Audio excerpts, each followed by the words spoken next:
В днешния урок ще разгледаме темата за събиране на рационални числа. Вече сме се запознали с начина, по който се събират две положителни числа. Например, числото 1 плюс 5 е равно на 6. 2 плюс 2 е равно на 4. 1 втора плюс 5 втори е равно на 6 втори или съкратено това е равно на 3. Ако трябва това да го покажем на числова, т.е. как се случва, от 1, тъй като 5 позиции и пристигаме на числото 6. Значи 1 плюс 5 е равно на 6. По абсолютно аналогичен начин от числото 2 тръгваме в положителната посока по числова, т.е. 2 позиции и спираме на числото 4. Значи 2 плюс 2 е равно на 4. Когато обаче трябва да съберем две отрицателни числа, това вече е ново умение за нас. Правилото за събиране на две такива числа е следното. Събираме модулите на числата и пишем знак минус отпред пред сбора. Например, минус 5 плюс минус 2 ще бъде равно на модул от минус 5 плюс модул от минус 2, което е равно на 7 и записваме знак минус отпред. Значи числото минус 5 събрано с числото минус 2 е равно на минус 7. Минус 3 плюс минус 9 ще намерим по аналогичен начин. Модул от минус 3 плюс модул от минус 9 е равно на 12 и отпред пред сбора ще поставим знак минус. Минус 0,5 плюс 0,5. Събираме модулите. Минус модул от 0,5 плюс минус модул от 0,5 е равно на 1 и отпред поставяме знак минус. Минус 1. Продължаваме с още няколко примерчета. 0,3 минус 0,3 плюс минус 0,2. Модулите, като ги съберем, ще получим минус 0,5 и ще поставим пред сбора знак минус, тъй като и двете числа са отрицателни. Минус 101 плюс минус 4. Събираме модулите. Получаваме числото 105 и поставяме знак минус отпред. И последен пример, че с правилни дроби, правилни обикновени дроби, минус 1 трета плюс минус 1 трета. Събираме модулите на двете дроби, получаваме 2 трети и поставяме знак минус отпред. Минус 2 трети.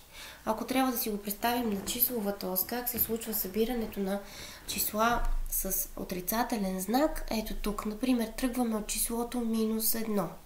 Щом ще събираме с числото минус 2, значи тръгваме в отрицателната посока, която е наляво и броим две деления. 1, 2. Отиваме на числото минус 3.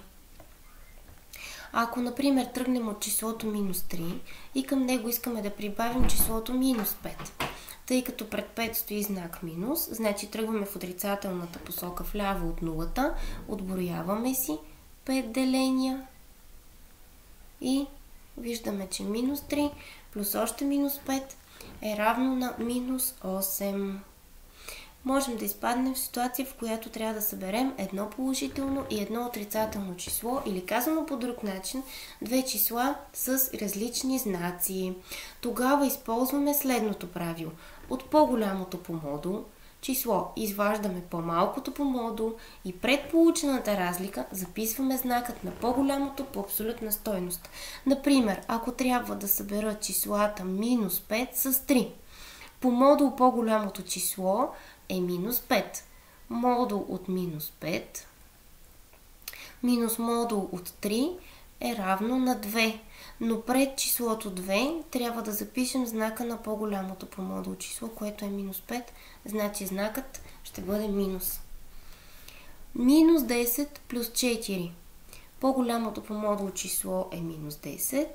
Значи модул от минус 10 минус модул от 4 е равно на 6.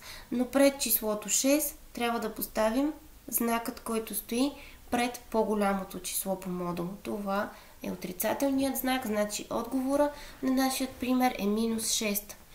Минус 3 плюс 5.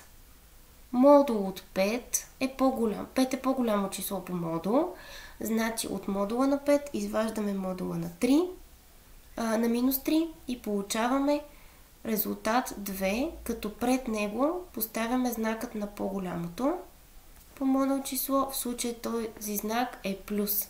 Прието е обаче, както на всички е известно, този знак плюс да се изпуска и да не се записва. Минус 8 плюс 12.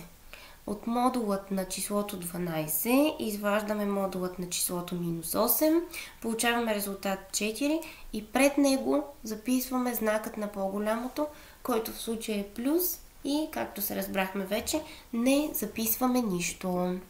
Ако трябва да си го представим на числово събиране на числа с различни знаци, можем, например, да си вземем числото минус 4. Искаме да го съберем с числото 8. Така, тръгваме от минус 4.